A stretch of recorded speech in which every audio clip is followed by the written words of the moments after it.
par dārza vitamīniem. Ražotāji daudz krāsas, varbūt tur atšķirās kādam. Mēslot vai katru dienu. Daudzkārt es taču mēsloju. 3 reizes nedēļā noteikti. Es teiktu tā, 3 reizes nedēļā ēdam karoti uz laikannu, ne uz šo, bet uz lielo 10-litrīgo. Viens ir ziedu fāzē, šai gadījumā kristalons.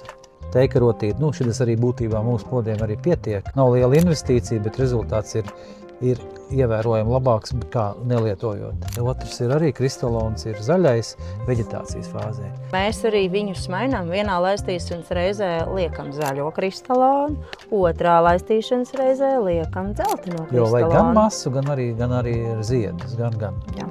Bet mums ir vēl trešais. Jā, tas ir violetais, tas ir platlapa hortenzijām. Vispār hortenzijām un vispār tiem augiem, kuri mīl skābumu. Tātad ne tikai arī mūsu gadījumā puķu podiem, kas ir šeit podu stādījumi, bet arī rododendriem un pārējiem, tad arī mēs būtībā varbūt to gan nevajag iespējams katru dienu. Ja?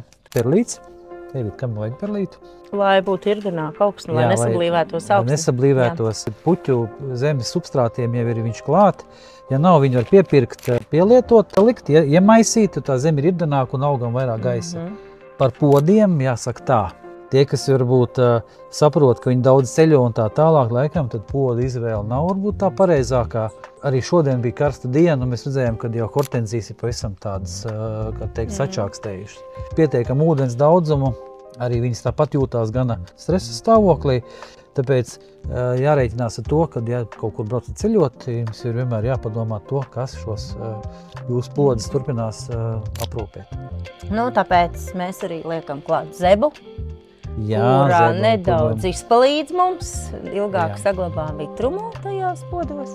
Arī mēs varam ielikt laistītājus mēs varam. Tad risinājumi ir daudz un dažādi, bet galvenais, ko mēs gribējām pateikt, kad nebaidieties improvizēt, nebaidieties eksperimentēt, nebaidieties kļūdīties. Jo palielam, kāda šeit kļūda ir, krāsa varbūt ne tāda, ja arī eksperimenti ielikām, kādā būs krāsā, tā kā nezinām, ja? Ir tur divu krāsu, nav jau liela problēma, nav liela bēda.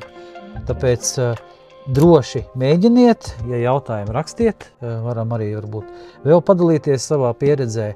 Piesakojiet mums, mēs par skaistiem dārziem no pirmās reizes.